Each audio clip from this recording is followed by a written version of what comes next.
I'm Leo Walder for Kit Guru. This case here is the Corsair Carbide SPEC-04, which is far and away the cheapest Corsair case I've ever reviewed. It comes in at £53 in the UK. We have on Kit Guru reviewed a SPEC-01, which is about the same money. There's also a Carbide 100R, which is again the same price.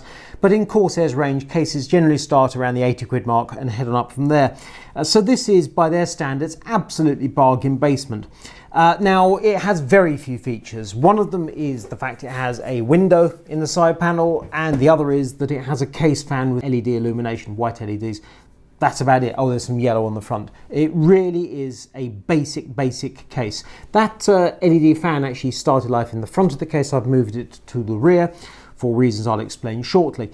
So the list of it is an ATX case. Obviously it has no power supply cover, which means that the compartment is open. It does have a surprising number of drive bays for what looks like such a low-end case. We have here 3 drive caddies, 3.5, 2.5s in this tower, like so. The usual sort of setup. And around the back we have 2 mounts for SSDs. So you could potentially install 5 SSDs in this system should you wish. In actual fact, I've used a Samsung M.2 SSD on the motherboard, so if you go down the M.2 route, I suppose you could actually have 6 SSDs. Can't see it happening, but theoretically possible. In terms of cooling, really surprised to see this. You can install a 120 or 140mm radiator in the front or 120 radiator in the rear. That's it. You can't go down the 240mm or 280mm route, which, given that the world seems to use Corsair H100, is a real surprise to me, but nonetheless.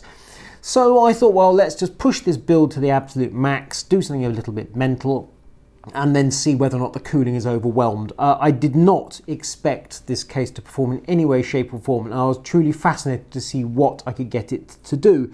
So the system I've built uses an Asus Prime X370 Pro motherboard with an AMD Ryzen 7 1700X processor, and it's got some G-Skill Flare X DDR4 memory, which is their compatible with Ryzen memory. The graphics card is an MSI Aero GTX 1080, which I've taken the air cooler off it and put on an Watercooled block.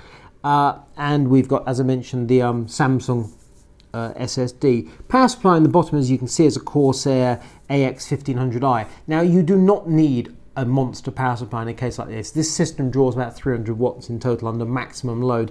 The power supply, I just did it just to see if it would go in. There is a surprising amount of space in the floor of the case. You can install a power supply up to 225mm, which is way beyond ATX. GPU length is 370mm.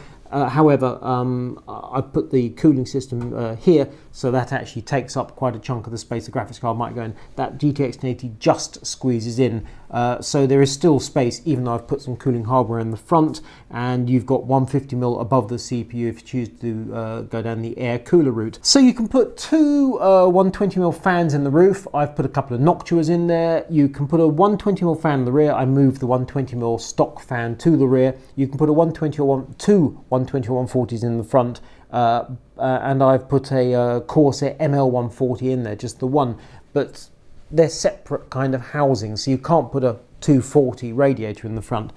And then there's the Watercooled 140mm radiator there. I've used an EK fan mount on the radiator to mount an EK DDC pump reservoir, and we've got some Mayhem's pastel yellow coolant circulating. The block is an EK Supremacy Evo CPU block for Ryzen, obviously.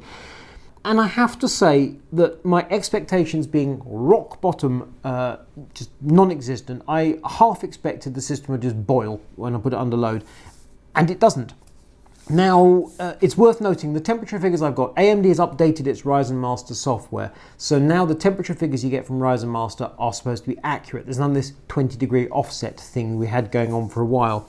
The CPU idles at 42 and under load goes up to 53. The GPU idles at 38, which is pleasingly close to the CPU temperature, and goes up to 58.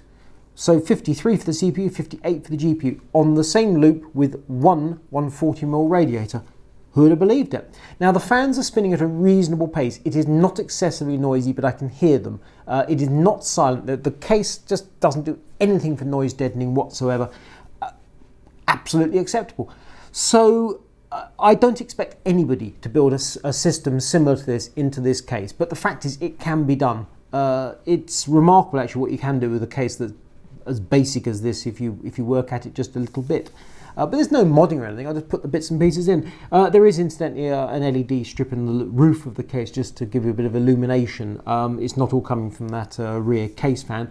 But overall, starting from oh dear, look at this, a budget case. Overall, it does a decent job.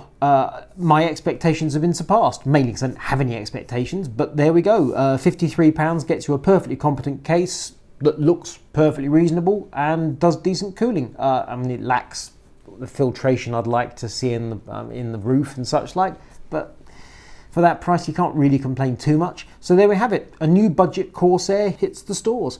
If you like this video, thumbs up. If you don't, thumbs down. If you want more from Kit Guru, please do click to subscribe. I'm Leo Warder for Kit Guru. This is Corsair Carbide SPEC-04.